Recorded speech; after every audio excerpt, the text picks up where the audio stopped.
नमस्कार, आपके साथ मैं हूं साक्षी जोशी। लॉकडाउन ने हमारी, आपकी और यहां तक की सारी दुनिया ही बदल दी है और इस बदली हुई दुनिया का सबसे बड़ा सबूत आपको मिलेगा गंगा में। वो नदी जिसे भारत में मां कहते हैं, जो देवताओं से लेकर इंसानों तक सबके लिए पवित्रता का सबसे बड़ा साधन है। जिस गंगा को सरकारों के अरबों रुपए और हजारों लोगों का सिस्टम मिलकर भी निर्मल नहीं कर पाया, उसी गंगा ने सिर्फ 50 दिन में खुद को इतना साफ कर लिया है कि उसके आंचल में अब हिमालय पर्वत की छाया दिखती है। गंगा का बदला हुआ स्वरूप देखकर आप यही कहेंगे कि गंगा ने कलयुग में नया अवतार ले लिया है।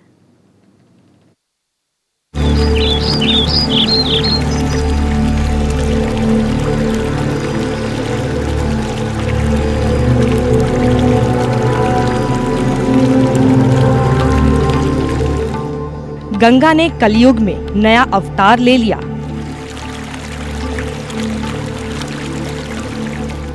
गंगा ने 50 साल बाद रूप बदल लिया।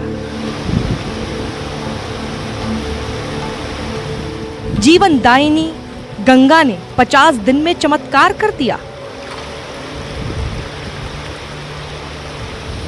गोमुख से बंगाल की खाड़ी तक निर्मल हो गई गंगा।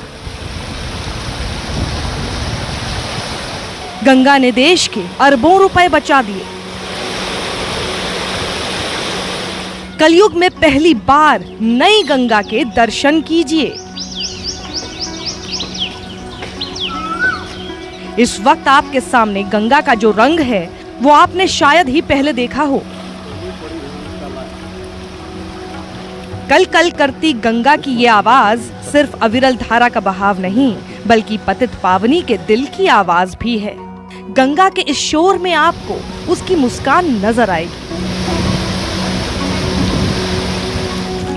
हम इंसानों ने पिछले 50 साल से ज्यादा वक्त से गंगा के आंचल में जो जहर भरा था, उसे गंगा ने सिर्फ 50 दिन में खुद ही साफ कर लिया।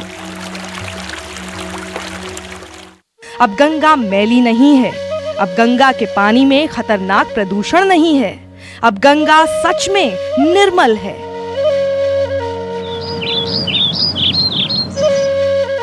अब गंगा गंदगी से मुक्त है।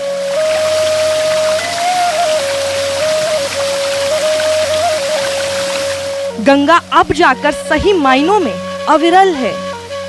गोमुख से निकलने वाली गंगा का जल अब शीशे की तरह साफ है। अब वो पहाड़ों पर पहले से ताकत से टकराती है। पहाड़ों से मैदानी इलाकों में उतरते समय गंगा अब ज्यादा इछलाती है। गंगा का शोर अब दूर से ही सुनाई देता है, जैसे ये नदी खुद कह रही हो कि हाँ, अब मैं अपने ही जल में सांस लेकर जिंदा रहने के काबिल हो गई हूं। अब एक बार फिर मेरी तुलना अमृत से हो सकती है। अब एक बार फिर मैं सही मायनों में जीवनदायिनी बन सकी हूं। कई दशकों से अरबों रुपए खर्च करके भी जो काम सरकारें, सामाजिक संस्थाएं और हजारों लाखों लोगों की कोशिशें नहीं कर सकीं, वो खुद गंगा ने अकेले ही करके दिखा दिया। आप ये जानकर हैरान रह जाएंगे कि लॉकडाउन के 50 दिन में जिस वक्त आप घरों में थे, उस समय मां गंगा खुद को साफ करने के मिशन पर थी। हर रोज गंगा का पानी पहले से ज्यादा शुद्ध होने लगा। यकीन मानिए, सिर्फ 50 दिन में गंगा में गंदगी की मात्रा 500% कम दर्ज की गई। इसकी वजह से गंगा जल को एक बार फिर बी कैटेगरी से ए कैटेगरी का दर्जा मिल गया है। वैज्ञानिकों का मानना है कि गंगा जल में घुलने वाले केमिकल और गंदगी की मात्रा में भारी कमी की वजह से ऋषिकेश में इसे डिसइंफेक्ट करके पानी के लिए उपयोग किया जा सकता है। सैंपल हमेशा कलेक्ट करने की कोशिश कर रहती है कि नीचे से कलेक्ट किया जाए, तो हमने ये कलेक्ट जो है नीचे से लिया है और इसका लेवल जो होना चाहिए वो इतना होना चाहिए कि ये हमारे मीटर से ज़्यादा ना हो। और आप इस सैंपल में देख सकते हैं कि जो कलर है इसका बिल्कुल ट्रांसपेरेंट कलर है। हमने ये ग्लास ट्रांसपेरेंट इसलिए लिया है ताकि कलर दिखाया जा सके, जो भी एक तरह का पैरामीटर है वाटर की क्वालिटी को टेस्ट करने की।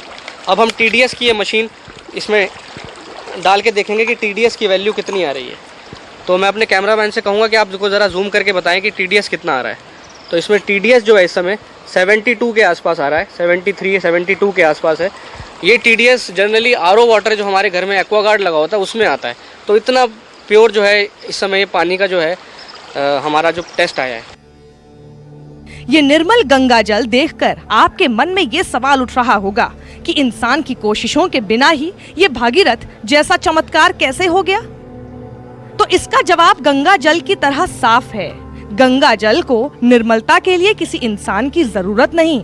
नदियों की दुनिया में सबसे अलग और सबसे ऊंचा स्थान रखने वाली कुदरत की ये सबसे बेमिसाल नदी बहुत ताकतवर है। इसके पानी की एक एक बूंद पाप से लेकर प्रदूषण तक खुद लड़ती है। इंसानों ने तो बस घरों में बंद रहकर और गंगा से दूर रहकर इसे अपना काम चुपचाप करने दिया। गंगा में जैविक ऑक्सीजन मांग यानी BOD का स्तर कम हुआ है, यानी पहले की तुलना में गंगा के पानी में ऑक्सीजन बढ़ा है। गंगा जल में TDS की मात्रा पहले से काफी कम हो गई है। नदी में बहने वाला प्रदूषण कम हुआ है, जिससे जल की शुद्धता बढ़ी है। अब गंगा जल पहले के मुकाबले 40 से 50% शुद्ध हो चुका है। सबसे पुराना तरीका जो pH को मापने का था वो था कि ये लिटमस पेपर या pH पेपर जो है हम लोग इसमें डालते हैं।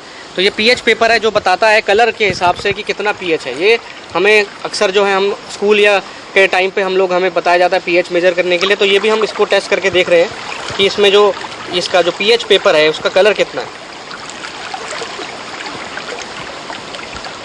अगर हम इसको देखें तो ये जो कलर है ये बिल्कुल 7 के आसपास आ रहा है।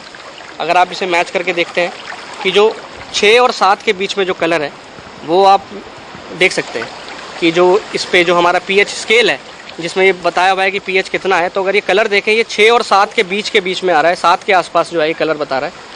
तो इस टेस्ट से भी हम ये कह सकते हैं कि जो pH है वो ड्रिंकेबल वाटर की रेंज में। फैक्ट्रियां बंद हैं, जिससे जहरीले केमिकल वाला पानी गंगा में फिलहाल नहीं जा रहा है। देश भर के गंगा घाटों पर लोगों की भीड़ नहीं है। गंगा का पानी इतना शुद्ध हो चुका है कि अब ऋषिकेश के अलावा हरिद्वार में भी गंगा जल पीने योग्य हो रहा है। गंगा जल पर रिसर्च करने वालों का दावा है कि हरिद्वार में कुछ ट्रीटमेंट के बाद गंगा का पानी पीने योग्य हो जाएगा। उत्तराखंड प्रदूषण नियंत्रण बोर्ड द्वारा देवप्रयाग, हरिद्वार, ऋषिकेश में लगातार जो है गंगा की मॉनिटरिंग की जाती है।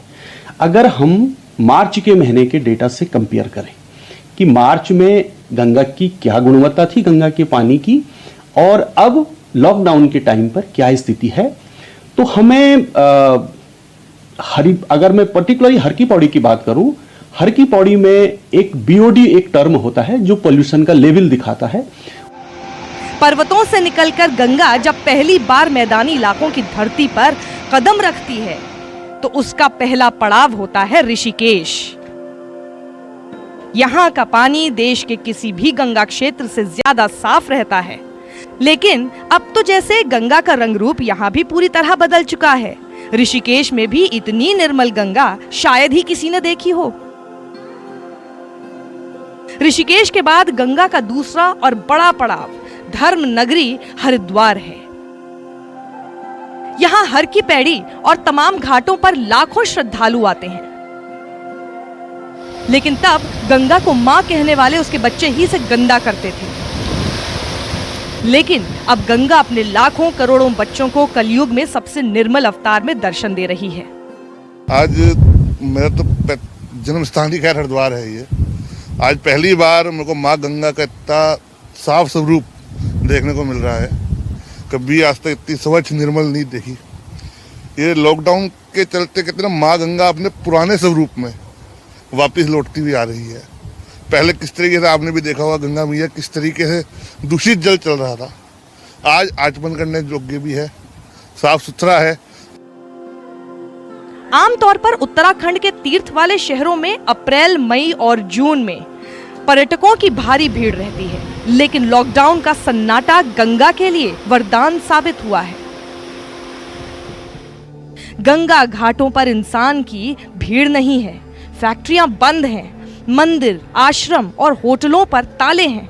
गंगा से जीवन यापन करने वाले तमाम लोगों को नुकसान तो हो रहा है, लेकिन गंगा को इसका खूब फायदा मिल रहा है। पुरोहित समाज भी गंगा के इस नए स्वरूप को देखकर खुश है। मेरा अनुरोध सिर्फ आपके माध्यम से इतना कहना है कि गंगा का जो स्वरूप हो रहा है उसके पीछे सिर्फ एक है कि अन्य क्षेत्रे कृतं पापम तीर्थ क्षेत्रे विनश्यति, तीर्थ क्षेत्रे कृतं पापम वज्रमापे लिप्यति। अर्थात जो भी कृत्य आपने पाप कर्म किए हैं तीर्थ में आकर समाप्त हो जाते हैं, और तीर्थ में आकर अगर आप कोई भी कृत्य करते हैं तो वज्र के समान होते हैं। जन्मों जन्म कितने भी पुण्य कर दीजिए समाप्त नहीं हो पाते। उसका कारण यही है कि हर की पौड़ी ही नहीं, गंगा के तटों पर श्रद्धालु आते हैं, वो अपनी प्रयोग करी हुई वस्तुएं छोड़ते हैं, खाद्य पदार्थ छोड़ते हैं, और साथ ही जो उद्योगों के माध्यम से गंगा के अंदर रासायनिक इत्यादि जा रहे हैं, वो बहुत बड़ा कारण होता है गंगा की धौली होने का, मैला होने का और कहीं ना कहीं गंदा होने का। इसलिए गंगा का स्वरूप निश्चित तौर पर बहुत भव्य और बहुत सुंदर दिख रहा है। गंगा का मूल स्वरूप हम इंसानों ने ही छीन लिया था, फिर इंसानों ने ही इसे साफ करने का मिशन शुरू किया। उत्तराखंड से बंगाल तक गंगा 2500 किलोमीटर अविरल बहती है। गंगा 29 बड़े शहर, 23 छोटे शहर और 48 कस्बों से गुजरती है। गंगा में हजारों औद्योगिक इकाइयों का गंदा पानी जाता है। मैदानी इलाकों में ऋषिकेश के बाद हर शहर गंगा को गंदा बनाते हैं। गंगा जल में प्रदूषण फैलाने वाली चीजें डाली जाती हैं। गंगा घाटों पर तमाम गंदी चीजें फेंकी जाती हैं। 1986 में गंगा की सफाई के सरकारी प्रयास शुरू हो गए थे। 1986 से 2014 तक गंगा की सफाई पर 4000 करोड़ खर्च हुए। 4000 करोड़ रुपए खर्च करके भी गंगा 20% भी साफ नहीं हुई। अब इंसानों की भीड़ और प्रदूषण ना होने से गंगा खुद साफ हो गई। गंगा हर जीव के लिए जीवनदायिनी मानी जाती है, लेकिन उसी गंगा से जब इंसान दूर हो गए तो गंगा अपने मूल स्वरूप को दशकों बाद हासिल कर सकी है। तो चाहे असुर हो, चाहे देवता हो, सभी इसकी वंदना करते हैं, और जो जिस भाव से इसके समक्ष जाता है ये उसको वही देती है। तो निरंतर हमें गंगा की अविरलता के जल की अविरलता को बनाए रखने के लिए और निर्मलता को बनाए रखने के लिए हमें सरकार को चाहिए कि जो उन प्रगति इस समय गंगा के जल की हुई है उसको बरकरार रखे, उसको और आगे बढ़ाए, उसके जल को प्रदूषण से बचाए। अब गंगा निर्मल है, स्वच्छ है, प्रदूषण से मुक्त है। इसका पानी कुछ जगहों पर पीने लायक भी हो चुका है। अपने बच्चों से गंगा की अब ये गुजारिश है कि उसने इंसानों की मदद के बिना ही खुद को साफ तो कर लिया है, लेकिन अब इस देश के लाखों करोड़ों लोगों की जिम्मेदारी है कि अपनी जीवनदायिनी मां के स्वरूप को यूं ही बना रहने दें। उसके खुद के किए गए चमत्कार को दूर से ही नमस्कार करें, ताकि कलयुग में भी गंगा ऐसी लगे जैसे शिव की जटाओं से बह रही है। अधीर यादव के साथ ब्यूरो रिपोर्ट, न्यूज़ 24, देहरादून।